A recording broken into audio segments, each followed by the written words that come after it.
দুটি দল আজকের একটি দল দারুণ আজকের কসবার তেতুয়ার মাঠে কসবার তেতুয়া বাচ্চুর চোখে ডাবল হুন্ডা কাপ ফুটবল টুর্নামেন্টের মহামহকর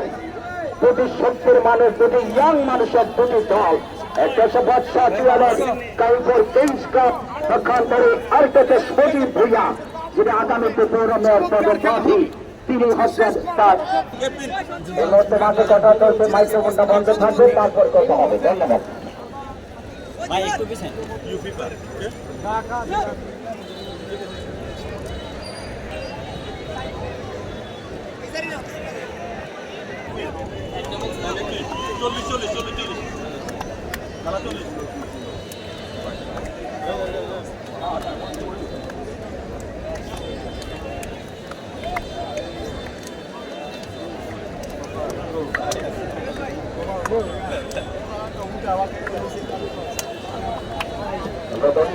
মাঠের মধ্যে